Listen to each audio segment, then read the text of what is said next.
있으므로 회의 속개를 선언합니다.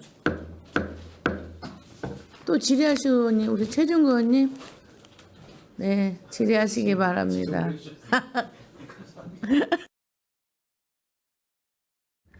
예, 최준구 의원입니다. 늦은 시간까지 고생 많으시고요. 앞서 의원님들께서 말씀 많이 주셔서 겹치지 않은 것만 좀 여쭤보도록 하겠습니다. 앞서 위원회에서 심도 있게 논의를 하시긴 하셨겠지만 농업인 기회소득 조례가 아직 제정이 안 됐지 않습니까, 소장님? 예, 그렇습니다. 이번에 이제 네. 상정이 됐습니다. 네, 지급 기준이 이제 기준이 아니라 근거가 마련이 안 됐는데 이제 개상이 됐어요. 저희 상임위에서도 똑같은 일이 발생을 해서 저희 상임위에서는 일괄 예산을 삭감을 했는데요. 농업인 기회소득이 매달 지급되는 것입니까? 아니면 어떻게 됩니까? 근데 매달 지급이 하는데 1년 2번 나눠서 이제 반기별로 1년에 2회 지급하고 있습니다. 그러면 6월, 12월 6월, 이렇게, 12월 그렇게. 이렇게 지급이 되는 거죠? 네, 그렇습니다. 그러면 지금 예산을 감한 이후에 지급에 대한 근거를 마련을 하고 추경에 다시 편성을 해서 지급을 해도 늦지 않은 상황인 거죠. 절차상으로. 이제 예산이 없으면 계획을 수립을 해서 농가들에게 홍보하고 하는 절차가 좀 늦어져서 그 부분이 소급이 가능한지는 저희가 한번 좀 알아봐야 될 것 같습니다. 그래서 사업을 추진하는데 조금 애로사항이 있을 것 같긴 합니다. 그냥 홍보하고 준비할 수 있는 예산이 별도로 편성되어 있는 것 같습니다.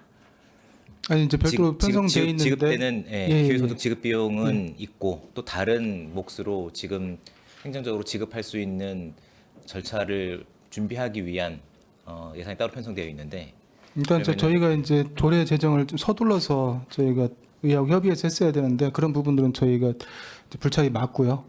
다만 이제 아까 말씀드린 것처럼 뭐 조례 제정은 이제 올 연말에 해서 이제 하겠지만 일단 예산 편성이 안 되면 내년 1월 달부터 홍보해가지고 신청받고 이제 또 예산이 없는데 위원회를 만들어서 심의하고 하는 부분들이 안 되잖아요. 그래서 최소한 추경이 한다 하더라도 4월 달이고 그러면 한 그 실질적으로 예산 지급하는 데는 좀 문제가 있을 거로 좀 판단이 되고 있습니다. 근데 지급 근거가 없지 않습니까? 근데 왜 편성을 하셨죠?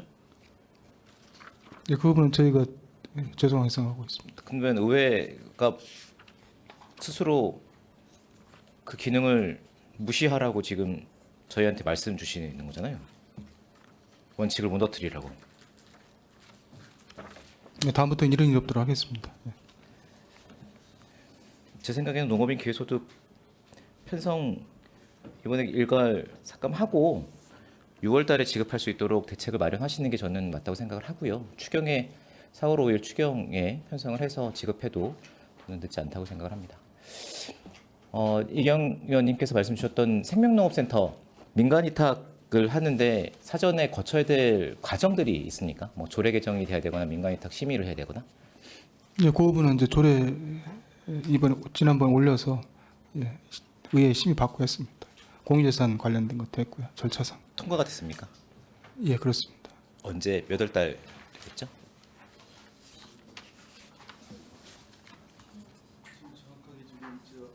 이번 회기에 올라와 있는 건 아니죠? 예, 지난 회기 때. 지난 회기 진행 때더 한 겁니다. 민간 위탁 심의. 알겠습니다. 제가 예산을 보면서 지급 집행률이 0%인 사업들이 되게 많더라고요. 그래서 이제 이윤아 의원님께서도 제 말씀을 주셔서 답변을 주시기에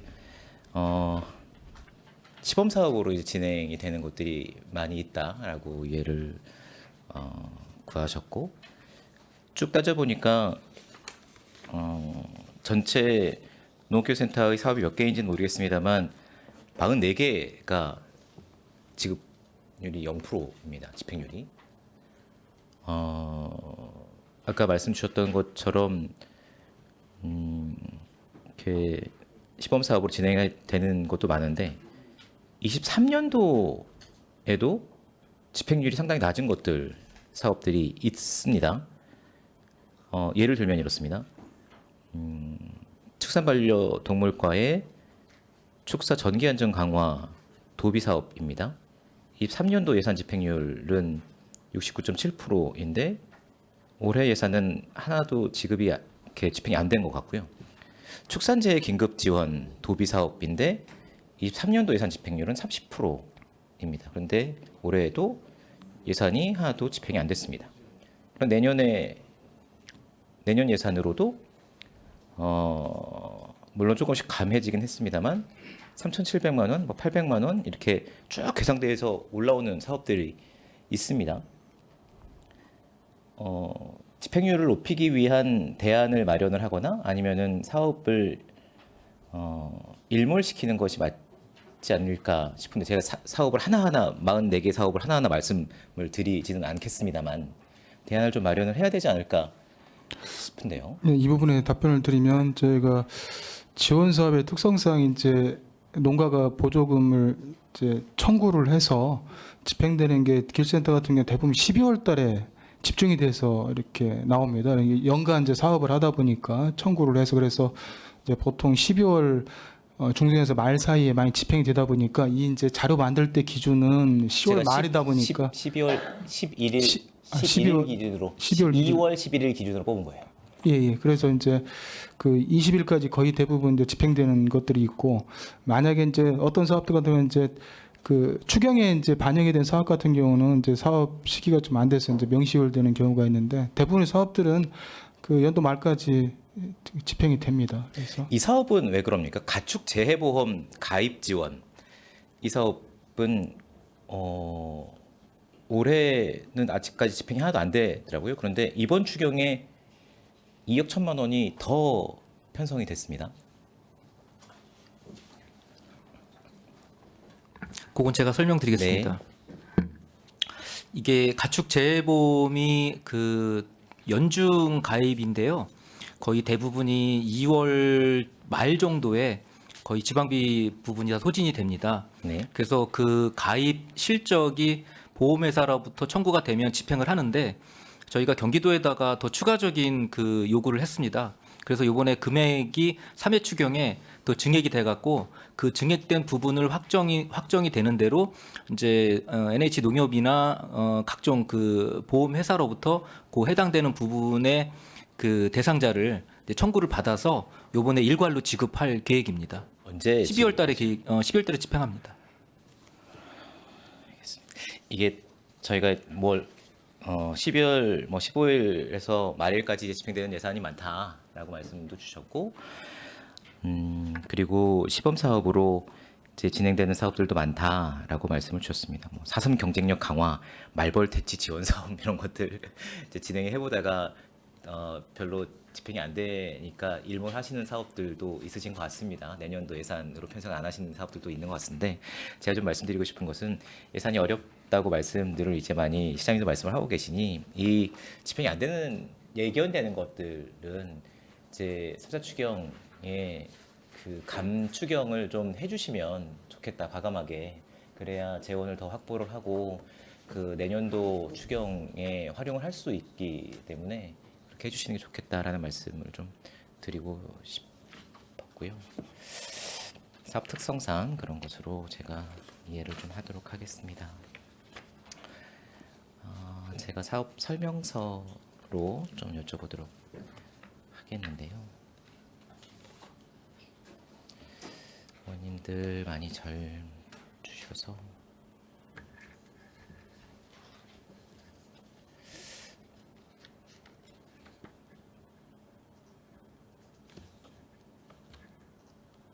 (198페이지입니다) 구내식당 운영 관리인데요. 구내식당을 새로 조성하나요? 구내식당 주방 물품 구입이 5,276만 2천 원이 자산취득비가 올라와 있습니다.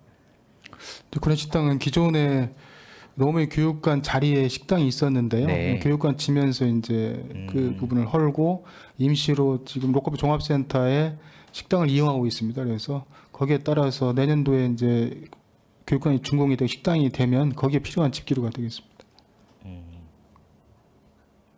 지금 쓰는 집기들은 그럼 어떻게 합니까?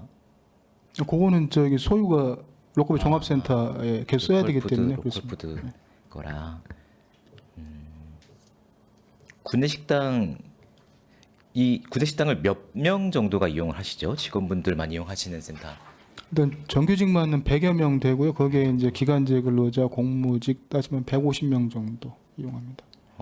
한 분이 지금 기간제 근로자로 되어 있어서 한 분이 구내식당을 다 식사를 해 주시나요? 아닙니다. 임기제 공무원도 있고 그래서 이제 필요한 인력은 이제 추가로 되는 인력이 이제 한 명입니다.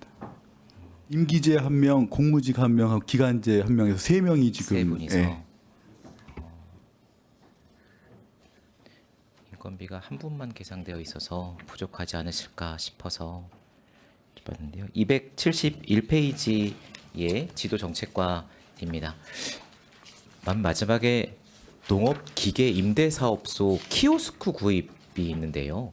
이 키오스크로 어떤 것을 이용하실 수 있을까요? 농업인분들이. 지금 저희들이 현재는 인터넷으로 이제 본인이 농기계를 신청한다든가 아니면 직접 와서 신청을 하고 있습니다. 네. 근데 이제 직접 와서 신청을 할 때도 저희들이 서면으로 직접 이렇게 신청하는 그 자체가 우리 농업인들한테 서비스의 질을 낮춘다고 저희는 생각이 돼서 내년에 신규 사업으로 저희들이 혁신 과제로 당선이 되어서 키오스크를 도입을 해서 오시는 농업인들이 조금 더 편하고 신속하게 서비스를 하기 위해서 하는 제도입니다. 알겠습니다. 설명을 명확하게 해주셨고요. 351페이지에 축산반려동물과입니다. 그 다용도 축분 처리 장비 지원 사업인데요. 50%를 자부담을 하고 도비 12 매칭으로 50%를 지원해주는 사업인 것 같습니다. 궁금해서 그런데 이렇게 지원받아서 구입하신 다음에 판매를 하면 어떻게 됩니까? 판매 사업 기간 이제 사후 관리 기간 내에 판매를 하면 이제 보조금 환수로 환수가 됩니까? 사후 합니다. 관리 기간이 몇 년이죠? 제가 예. 설명드리겠습니다. 요 기계 장비의 경우에는 5년입니다. 5년이요. 그래서 요거 매년 저희가 실태 조사를 합니다. 그 기계 장비를 활용하고 있는지 유무를 확인을 하고 만약에 그 뭐 매매나 이런 게 확인이 되면 보조금 환수를 하는데 아직까지는 그런 적은 없습니다. 있습니다. 359페이지입니다. 양돈 농가 환경 개선 사업이 있고요. 여기 미생물제를 지원해 주십니다. 그 단가가 5,000원에 50%를 이제 지원을 해주시는 것 같은데요. 축산농장 아까 그 답변 주시길래 똑같은 제를 지원해 주십니다라고 지원해 드립니다라고 했는데 여기는 축산농가 미생물 지원은 70% 지원이 되고 있는데 이 차이가 그냥 뭐 정책적인 차이입니까 아니면 요거는 그 사업 대상의 차이고요. 그 깨끗한 축산농장 환경 개선제 지원은 그 깨끗한 축산농장 지정받은 그러니까 양돈을 포함한 한우, 조소, 돼지 등 모든 게 다 포함됩니다. 그 지정받은 농장의 70%를 보조를 해주는 거고요.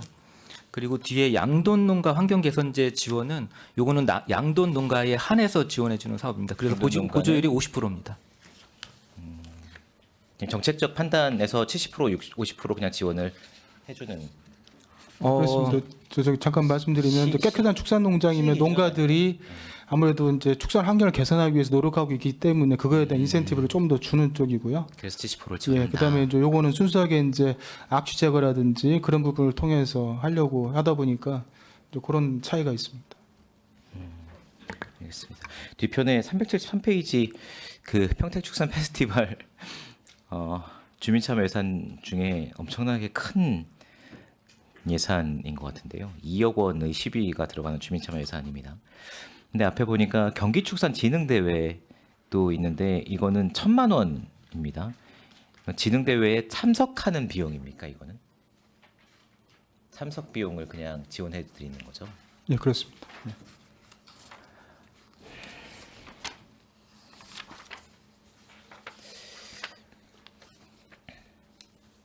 이거 제안서 주신 이렇게 제안서 있지 않습니까? 심의 네.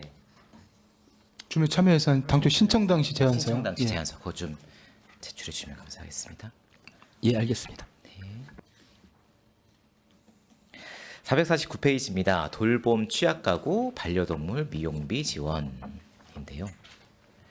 이 경제적으로 어려운 그 돌봄 취약 가구에서 반려동물 이제 미용하거나 이러면은 이제 위생관리 지원 예산인 것 같습니다. 자부담도 20%가 있고. 근데 이 같은 경우에는 어떻게 신청을 해서 어떻게 지원을 받게 됩니까? 병원에 어떻게 지원을 합니까? 아니면 요것도 그 내년도 신규 사업이고요. 네. 요거는 이제 반려동물을 키우시는 분들 중에 이제 약간 그 저소득이나 뭐 중증 장애인 등 해갖고 좀 취약계층에서 이그 절차, 지급 절차. 지급 절차요. 네. 요거는 저희가 읍면동을 통해서 신청을 받고요. 거기에 사업 대상자에 해당되는지를 그 생활지원팀이나 복지팀을 경유를 해서 신청을 받아서 대상자 선정을 하고요. 그리고 이제 그분들이 대상자 선정되시면은 그분들이 이제 미용 저 펫샵이나 이런 데 미용하는 데 가서 미용을 받으시고 그다음에 거기에 대한 세금 계산서나 이런 거를 지출 증빙을 제출을 해 주시면 저희가 어디? 지급을 하는 상황입니다. 지출, 저희가 과외. 저희가 그 사업 대상자한테 직접 드립니다. 그러니까 신청서를 읍면동에 신청서를 읍면동을 통해서 받고요. 그리고 복지팀을 통해서 사업 대상자가 되는지 안 됐는지 그거를 확인하고. 확인을 한 다음에 저 가서 우리 길동이 데리고 가서 미용했어요. 그런 방식이 아니고요. 네. 일단은 사업량이 확정이 돼 20마리로 확정이 돼 있기 때문에 네. 대상자 선정을 해야 됩니다. 그러면은 선 지급한다. 20 그게 아니고요. 일단 읍면동을 통해서 신청을 받고 대상자 선정을 한 후에 그 대상자 선정 통보를 받은 다음에 대상자 분들이 미용실 가서 미용을 하고 지출 증빙을 가지고 저희한테 청구를 하면 보조금이 지급되는 그런 방식입니다. 그러니까 미용을 다녀왔습니다라는 그 계산서를 예. 축산과로 제출한다는 거죠. 예. 아이고 복잡하네요. 모든 보조 사업이 다 네. 그런 방식으로 지원되고 있습니다. 알겠습니다. 마지막으로 하나만 여쭐게요. 469페이지인데요. 반려견 동반 시민쉼터 유지관리입니다. 동삭동에 애견쉼터 있지 않습니까? 여기가 저류지라 매년 홍수 피해가 발생을 합니다. 그 홍수 피해를 복구하는 비용은 어디에 속해 있습니까? 시설 유지 보수비에 있습니까? 예, 요 반려견 동반 시민쉼터 유지 관리는 자체 사업비로 그 책정을 해놓은 거고요. 요게 원래 금년도에는 7천만 원이었는데 내년도에는 좀 예산 상황을 봐서 4,200으로 좀 줄었고요. 그리고 경기도 그 사업으로 그 간이 놀이터 조성 사업이 있습니다. 1,000만 원 그거하고 합쳐서 합쳐서. 예 같이 사용할 수 있습니다. 아니 매년 물에 잠기고 매년 물에 쓸려가고 해서 물론 이제 이용도가 상당히 높긴 한 것 같은데 대책이 좀 필요하지 않을까 싶어서 매년 거기에 돈을 들여서 그걸 수리를 계속 해야 되는 게 조금 시설 유지비가 고정적으로 들어가고 있어서 알겠습니다.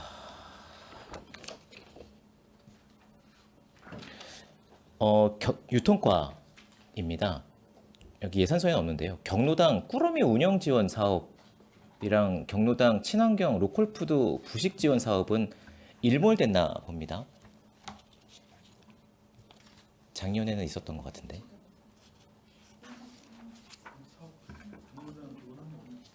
올해는 없죠. 올해는 경로당 올해는 꾸러미 지원 사업은 저희가 하는 건 없습니다.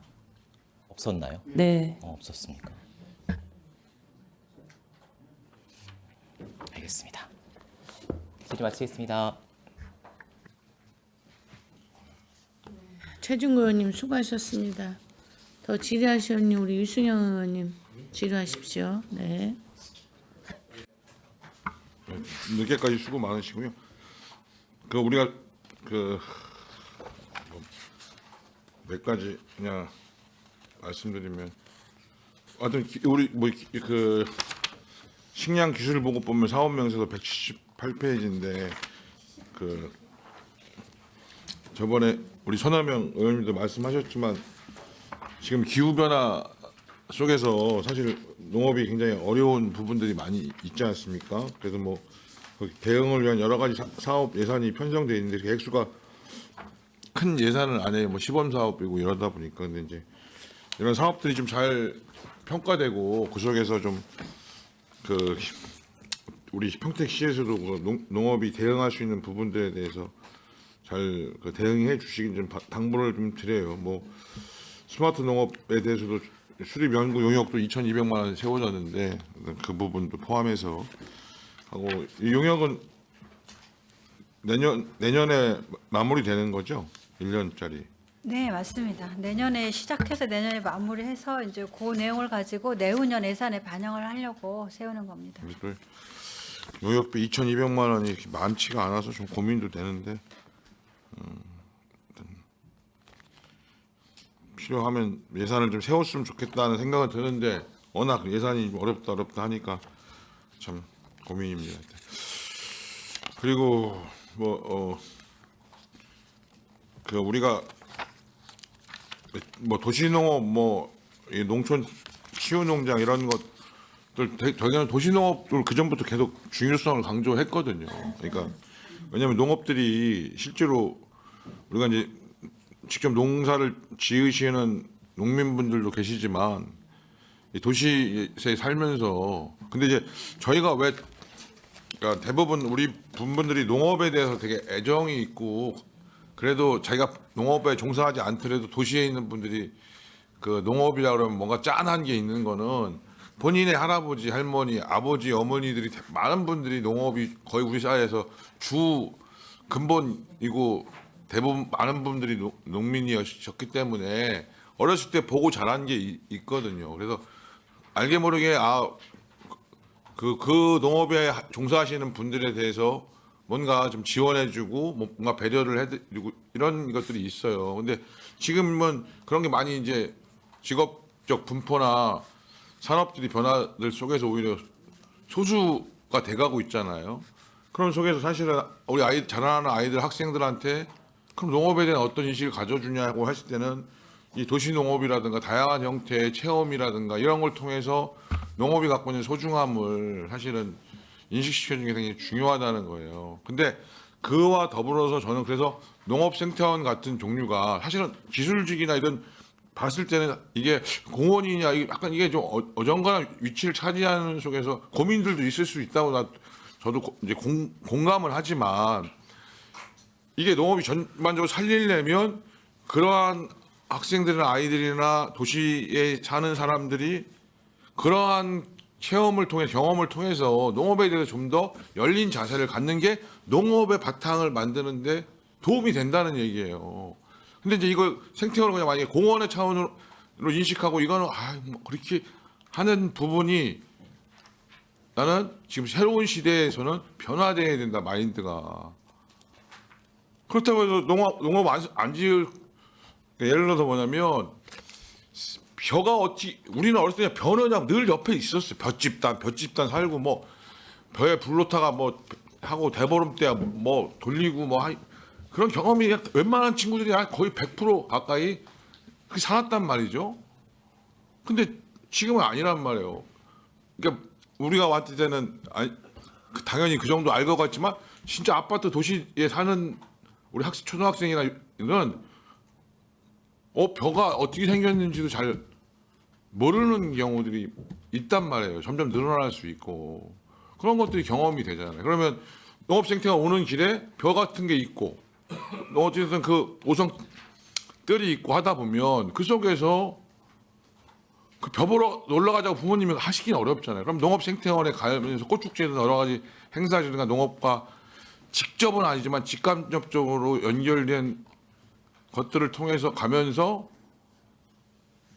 그런 것들을 보면서 거기서 일하시는 농민분들이라든가 삶의 모습을 보면서 뭔가 새로운 것들의 연대감이나 공감대가 어렸을 때 형성될 수 있는 기반이 되는 거라고 저는 그렇게 생각해요. 저는 도시에 살다가 시골로 이사 왔지만 굉장히 불편한 점이 많거든요. 우리 아이들도 이사 가자고 하는데 이제 지금은 다 커서 다 나가서 사는 이제 시점이 됐는데 뭐 이제 대학생 되고 직장도 다니고 하는데 예를 들면 시골에 살았던 아이들의 경험을 보면 불편했지만 시골에 살고 있는 것이 가지고 있는 장점이 있다는 것도 일정하게 인정한단 말이죠. 그래서 우리가 그렇게 다 시골에 와서 살아라고 할 수는 없어. 그리고 뭐 오지도 않으실 거란 말이죠. 불편하기 때문에 여러 가지로.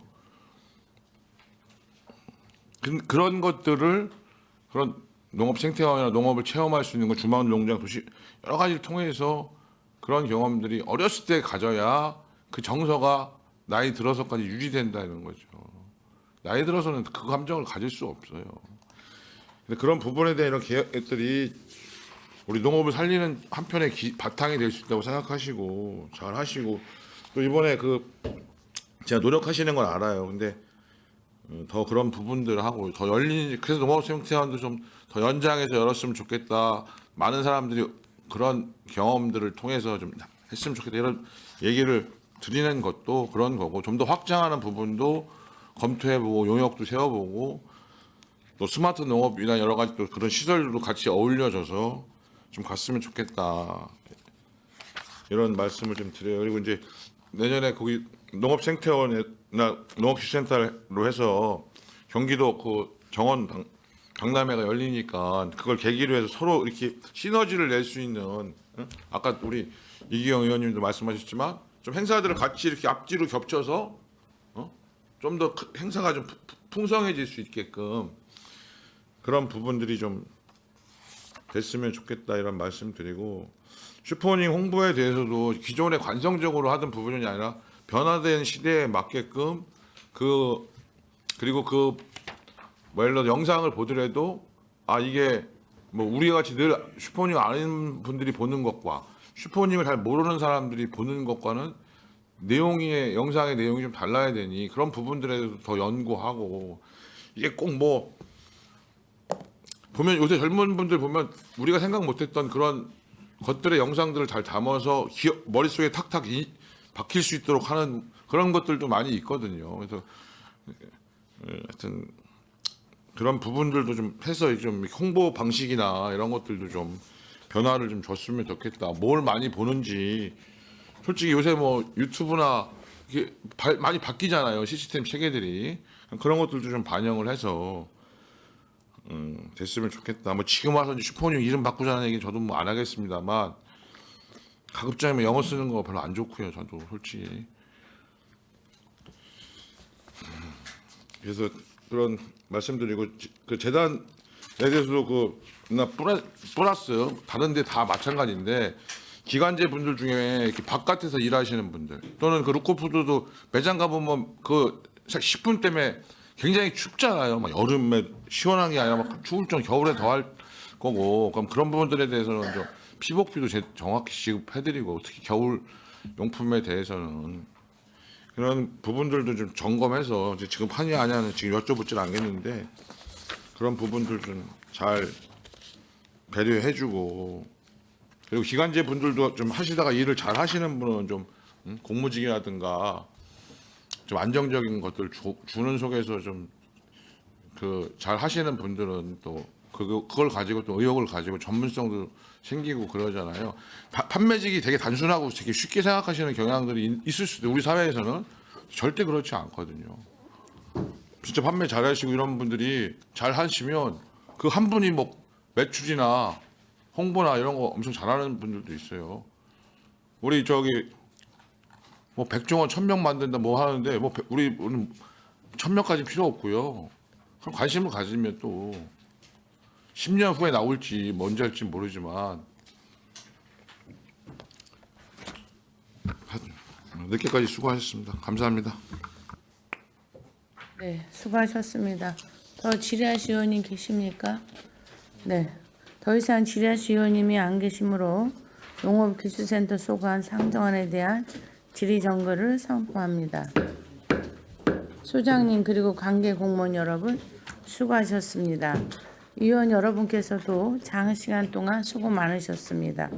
내일 12월 13일 10시에는 제3차 예산결산 특별위원회를 개회하여 미래도시전략국, 복지국, 상하수도 사업수요 소관 안건에 대하여 심사하겠습니다. 이상으로 제253회 평택시의 제2차 정례의 제2차 예산결산 특별위원회 모두 마치겠습니다. 산회를 선포합니다.